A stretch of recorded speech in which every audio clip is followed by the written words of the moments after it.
1.640.000.000 cash tunai. Nah, uangnya saya beliin mobil Isuzu Elf long warna putih, dapat 4 unit. Satu unitnya seharga 410 juta. Dia utangnya 200 miliar lunas, tanpa jual aset, tanpa nyicil, tanpa bayar.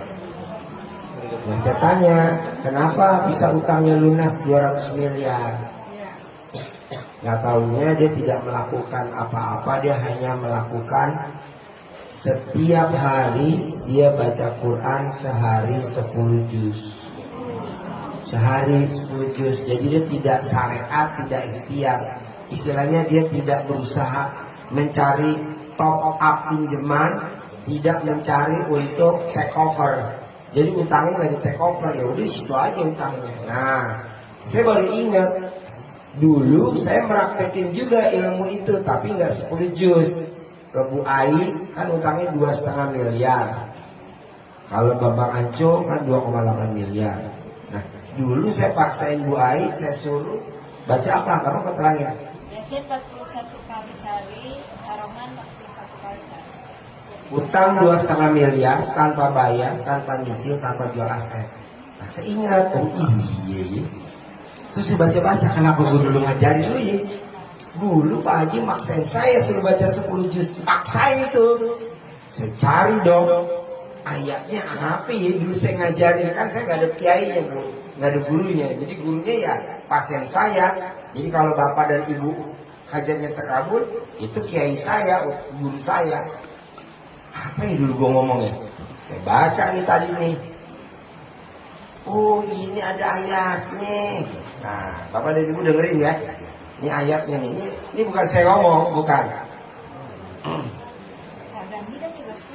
Oh iya, ya. Ini ya, dengerin. Ada seorang ulama berguru kepada seorang ulama. Selang beberapa saat, dia ingin melanjutkan belajar ke guru lain, dan sang gurunya berpesan, jangan tinggalkan membaca Al-Quran.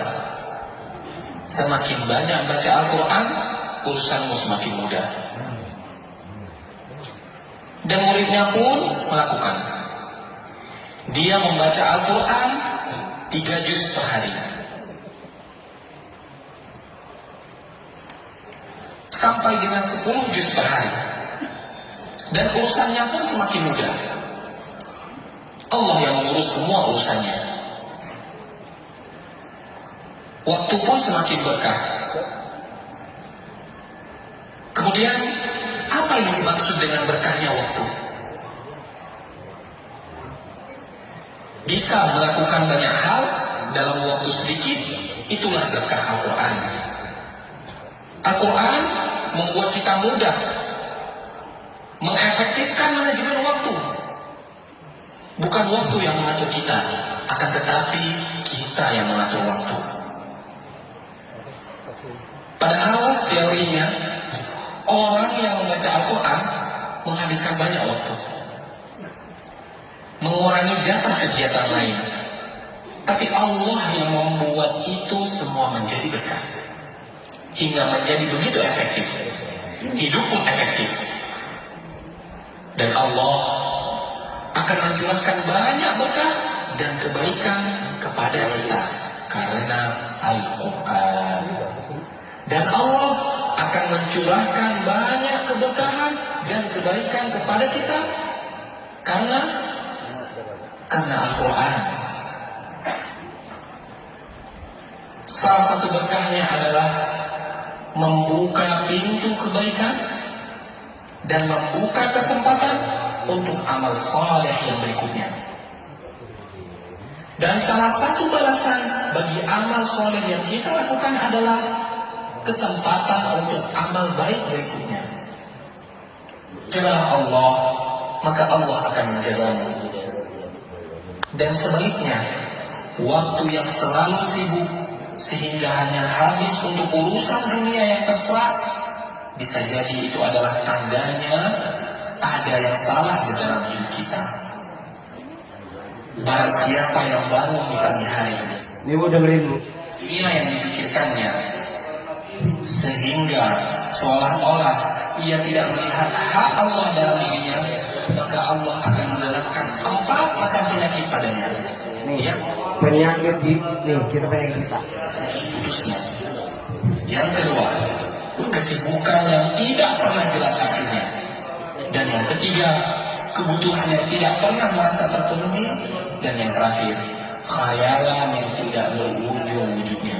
Saya ulangin ya. Jadi penyakit yang kita punya sekarang ini, penyakit yang istilahnya semua punya nih, pasti punya penyakitnya. Kenapa? Ya itu tadi, karena kita baca Qur'annya nggak genap. Nih dengerin. Dipikirkannya, sehingga seolah-olah ia tidak melihat hak Allah dalam dirinya, maka Allah akan menanamkan 4 macam penyakit padanya. Yang pertama, kebingungan yang tiada putus-putusnya. Yang kedua, kesibukan yang tidak pernah jelas akhirnya. Dan yang ketiga, kebutuhan yang tidak pernah merasa terpenuhi. Dan yang terakhir, khayalan yang tidak berujung wujudnya. Keberkahan waktu yaitu bisa melakukan banyak amal kebaikan di dalam waktu yang sangat sempit dan sangat sedikit.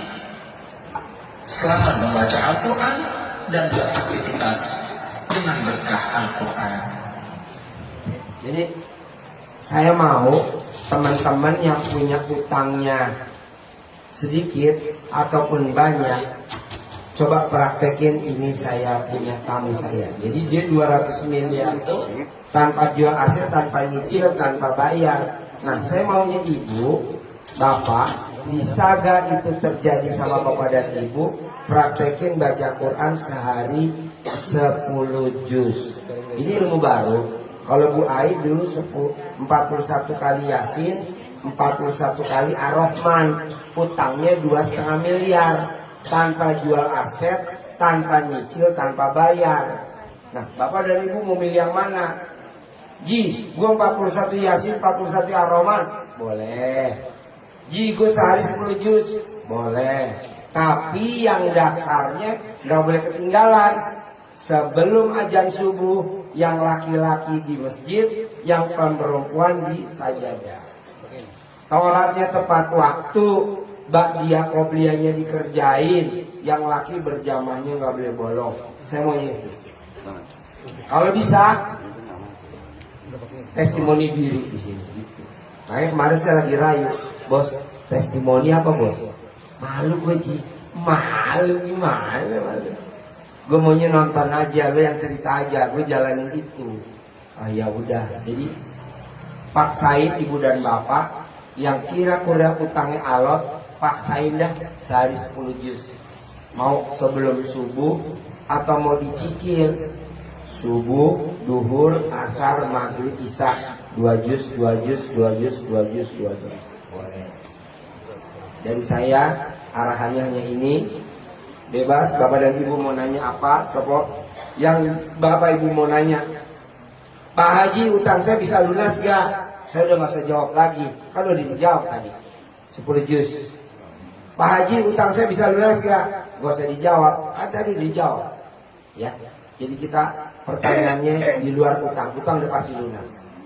Saya maunya bapak dan ibu yang hadir di sini paksain bisa punya penghasilan 1 bulan 1 miliar tanpa kerja. Paksain, harus bisa. Gimana caranya? Ya tadi. Oke, dari saya cukup sekian. Yuk. Saya lanjut dari ruangan konsultasi ya. Ibu Sri